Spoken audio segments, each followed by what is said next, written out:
And it's really hard to convince each different business unit that too much work in progress is going to create context switching that at the end of the day slows us down.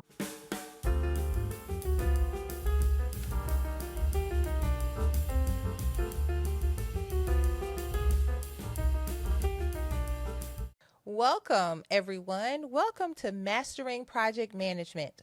Today, we have a wonderful guest all the way from Madison, Wisconsin, Miss Courtney Cerdena. Welcome, Courtney.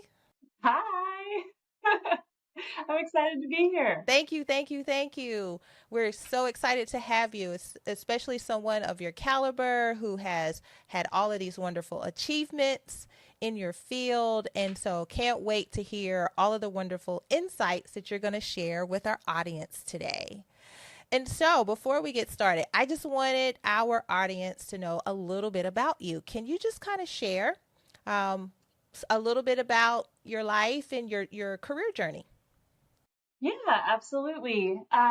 So I went to college and I got here in Wisconsin. It's an off branch of the University of Wisconsin series that's in Eau Claire, Wisconsin. And I got my information systems degree in the School of Business. And I really enjoyed the more technical components of that, but at the end of the day, decided to specialize in their project management and business analysis component of their information systems course. So left college and have not left project management or business analysis in IT since. Awesome. So my journey is, but it did ebb and flow. So out of school, I really enjoyed, because in school, I really enjoyed doing the coding and being hands-on keyboard and creating. The creation was really something that drew me in.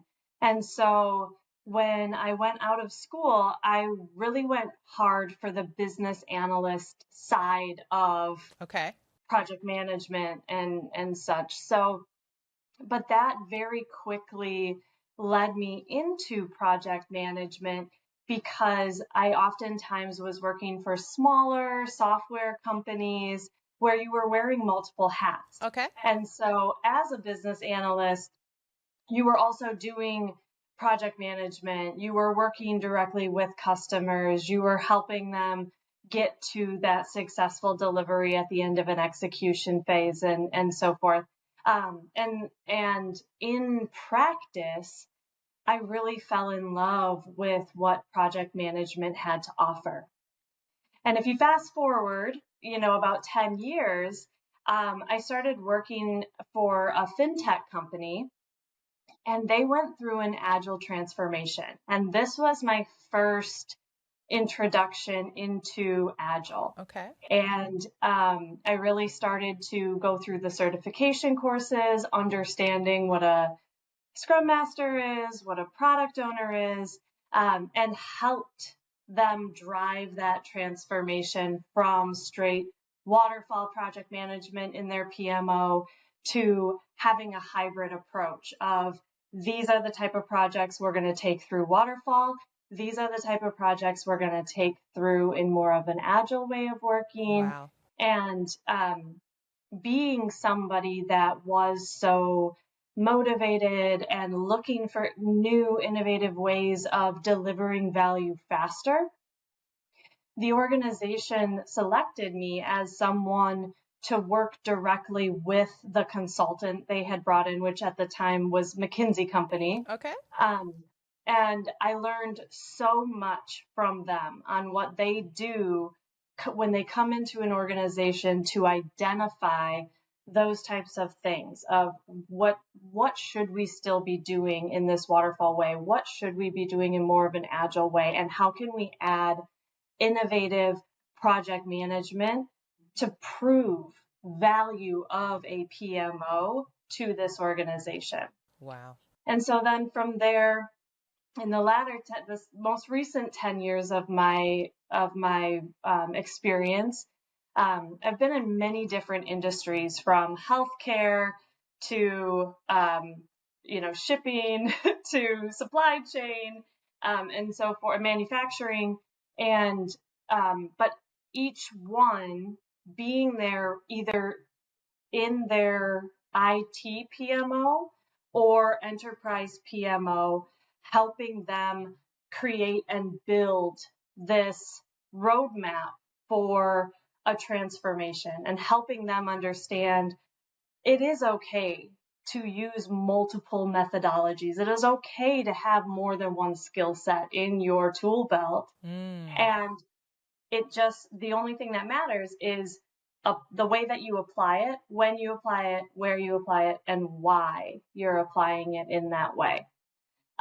So today I am a senior director of IT solution delivery for a diagnostic company called Exact Sciences. It's based out of Madison, Wisconsin here. And we're really, our mission is strong. It's really strong. We are looking to eradicate cancer. Yes. And so that mission is really something that drives everybody at the company. In IT, we play a huge role in that, because everything that we do from start to finish is enabled by IT. And so my team is the team of program managers, project managers, and scrum masters who support these teams in executing and delivering. Wow. Wow. You shared tons of terminology, and I hope our listeners are keeping up with all of that. And so, you may be our first guest, Courtney, to literally have this type of relationship and insight into the Agile methodology, and how that can show up in a career path, for a project manager or a coordinator.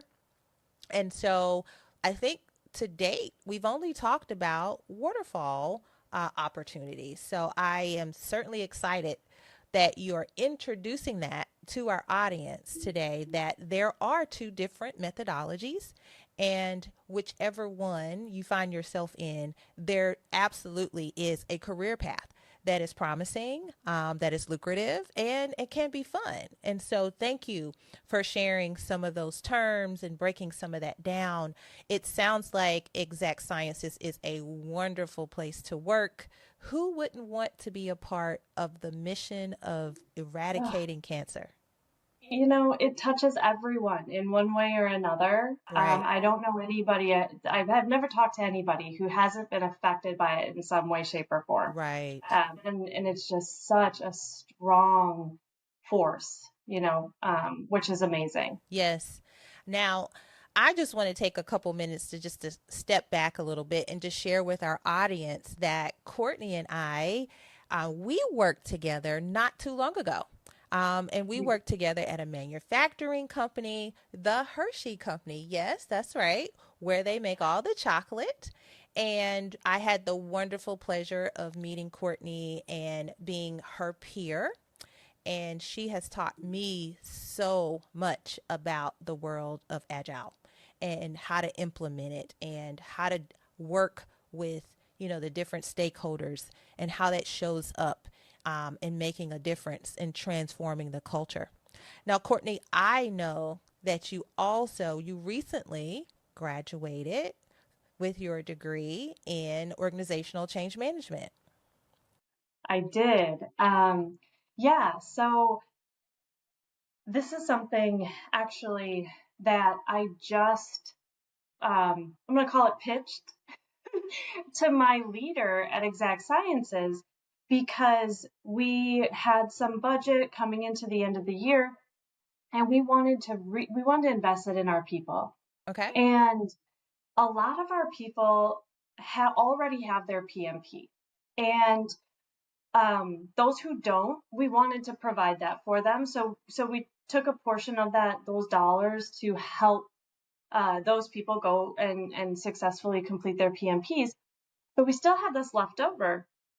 And so I was just advocating to him about this Ah, because of my experience. So back in 2022, I had been working in this agile transformation space for about 7 years.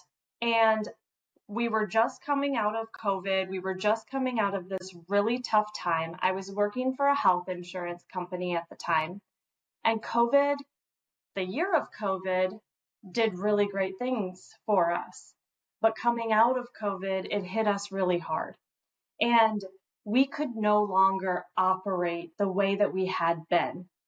And so I was working very heavily with our executive leadership team, with our different leaders of the business units across the enterprise, and showing them the value of what Agile could bring. How can we get how can we get products to market faster okay. and get feedback, iterate, and improve. And as I'm going through this, I'm Googling so much about change management. I'm Googling so much about stakeholder communication, and I need to know more about this. I need to do better at this. I'm on LinkedIn Learning. I'm doing all the things. And I'm like, I'm only finding things that I'm looking for, that I'm like typing in. There has to be something out there that can show me what this is Mm-hmm. from a broader scale. And so I chose to go back to school at 34, go back to college to get my master's with 3 kids, one of them who was also going off to college as a freshman. So, choices, but it was really the right choice for me. Um, I learned so much, and I found out that I was right. My intuition was right. I was searching for what I thought I needed to learn, but Mm. there was a whole world out there that I would never have even known to look for. And so, yes, I recently just graduated with my master's in science of change, organizational leadership and change. Okay. So we really dove into all the different ways organizations go through their life cycle from infancy to maturity and what each of those cycles brings as a challenge, but also an opportunity, and how to dig in those phases and find the gap that Wow. you can then run through. And because it was a master's in science, I was hands on. I was taking in case studies and working them like they were my own, and actually building the hypothesis and the science behind why I was proposing what I was proposing, which was a phenomenal experience. I can imagine because I've seen the proof in the pudding. So just working with you and watching you like literally come alive when you're talking to the stakeholders and you're trying to figure out where the rub is. We have an idea, they have an idea, we have an objective, we want to transform the culture, but there's a little bit of rub. And so I've seen you come alive and I've seen you, you know, open up your toolbox and share different strategies to bring people together. And now that you say that, organizational change management really is a really nice kind of way to marry transformation. There are so many companies today that may want to go from traditional waterfall to transforming to an agile culture. And it sounds like for those of our listeners out here, if you're looking for a way to upskill yourself or to just gain additional knowledge, if you find yourself in an opportunity where your company is transforming, organizational change management may be the bridge that you need to go over the troubled water. And so, Courtney, But thank you for that. I'll also say, in this would have been so valuable for me as a project manager, though, too, because whether I was working on a small project for a small family grown software company, or I was working on one of the largest initiatives at, a global corporation, either way, at the end, because I was in IT, right? Right? At the end of the day, I was going to be changing processes, procedures, Yes. back end systems for these operational areas, for these business unit areas. And the the need for change management in those instances, to be able to understand that there's a spectrum. There's a spectrum of how people are going to go through change. Us in tech, we typically run at change. We're Right. like, yeah, new technology, let's change it. Yes. But there's other areas that are like, no, I've been doing this for 20 years. Why are you telling me I have to do something different?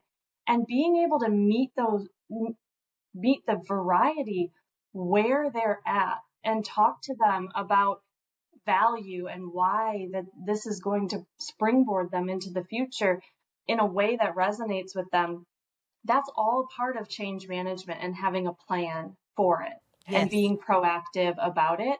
So I would say yes, absolutely, for transformative efforts. But as a project manager, I would highly recommend at least a base level understanding of why organizational change management is so important. Absolutely. I feel like you've shared so much with us already. I'm just thinking about what other nuggets that you can share with us. And I kind of want to just move into your role as a senior director there at Exact Sciences. Tell the people a little bit about what strategic decisions do you make in this role that influence the success of the organization? Yeah. Um, I I have a team of about 50 people, like I said, project managers, program managers, and scrum masters. And we have the varying degrees and varying roles because of the different initiatives that we take on. And um, right now, specifically, about 18 months ago, we restructured. Okay. So instead of being organized around, our business units or our enabling functions, our operational functions, we restructured to more of a pillar structure. So we're organizing teams around skill sets, and then we're working in more of a matrixed way. Okay. And this is super beneficial for the development of the individual contributors, because now they report to someone who understands what they do all day. Oh, wow. They understand the professional development that person needs, they understand the upskilling that person needs, and they can help that person grow. But then they dotted line report into either their product team that they're working on in an agile way, or their project or program team that they're working on in a waterfall way. And this is important. The dotted line is important because this is adding value to the bottom line for the company. And so this is an OKR, or a objective and key result, for them to help, you know, move the company forward. Okay. So we've got the two kind of facets. So we just did this reorg a little over a year and a half ago, and we're really still settling into it. And so one of the things that I find myself doing on a daily basis is working with the IT leadership group, the group of VPs right under our CIO. I work with them daily to talk about ways of working so that we are not building processes and procedures in silos within our pillars, but we're working to build our ways of working across pillars. And we really are working towards this matrix rather than, well, I have this group of people. This is how we're going to work. Anybody who has to work with us, just figure it out. Because at the end of the day, that's not going to work. We all have to have a streamlined process that works together. And so that's a lot of when I think about what I'm doing strategically is I'm pulling from my past experience and I'm saying and my change management really to say we have Scrum, we have Agile ways of working, we have waterfall with project management and program management. We're going to have different ways of working, but either way, we have to understand each other and how we're going to engage each other across all the functions. And so here's what we're thinking. Is this going to work for you? What won't work? How do we change it to make sure it does work? And really laying out though that definition, that scope, those roles and responsibilities, and building the relationship of trust to make sure that everybody knows we're doing this to try to be better. Mm-hmm. We're not doing it because we think what you're doing is wrong. We just want to help. We want to make sure that we're meeting your expectations, but we also need you to understand ours so that we can work together. So a lot of what I'm doing is in that realm and making those decisions. I call it planting seeds. Cass, I know you've heard me say this, but I I plant a lot of seeds because it is a change for a lot of people. And so I want to plant that seed. I want to give that little nugget of like brain spark, right? And I want to just kind of leave it there and maybe water it every once in a while Yes. because I know a couple weeks, maybe a month down the road, I'm going to hear that person say it back to me and I'm going to be like, all right, we're ready. Let's do it again. Let's go back and let's talk through this. And so a lot of my strategy work is that we also are working on prioritization, prioritization. I Yes. think every company I've ever worked at, this is hard.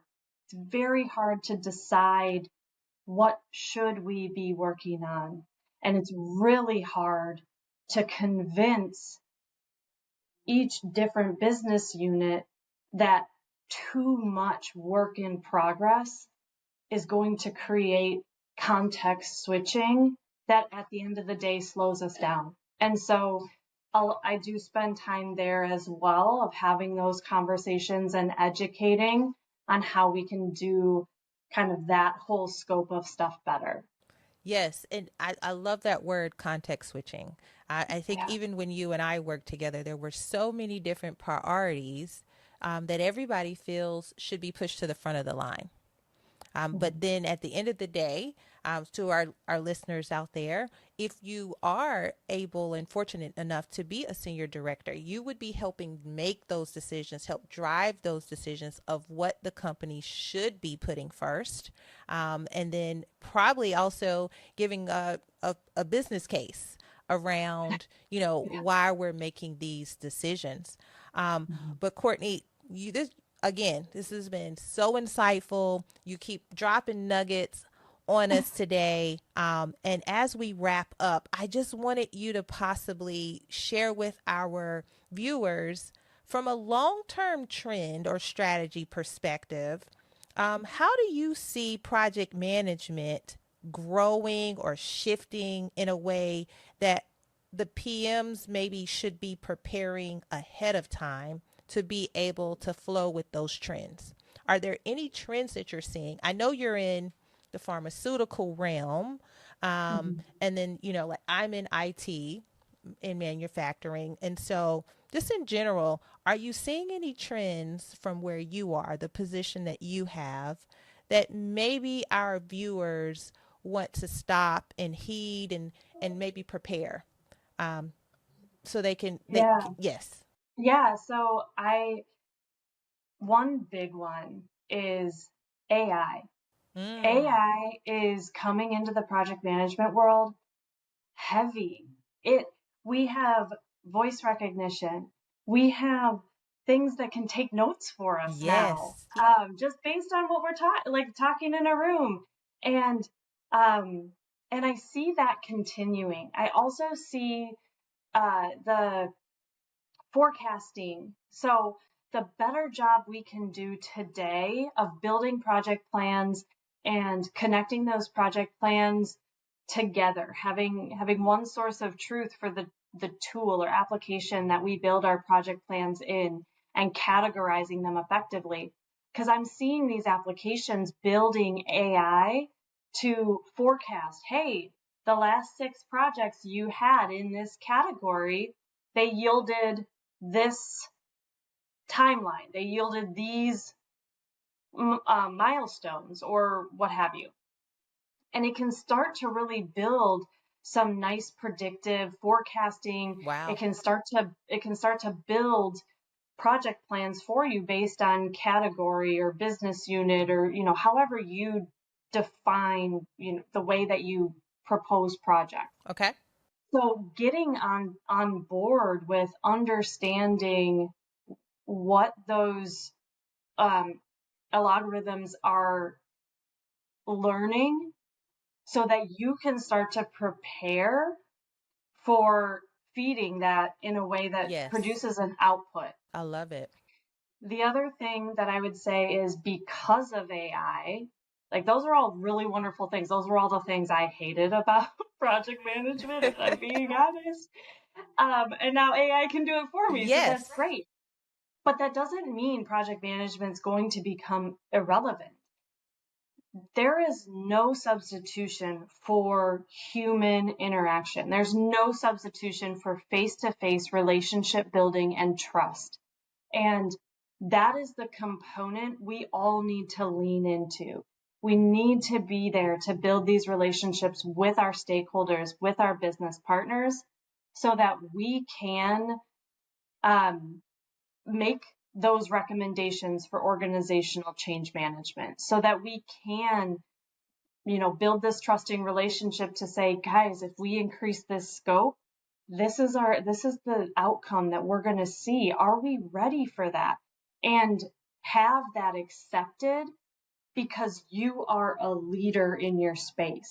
That's the one thing that I try to instill in every company I go to. Is so many times, even today, project managers and scrum masters are being treated as glorified admins. But Yes. we aren't. We are not. We are leaders, Absolutely. and we are here to lead this project to completion successfully.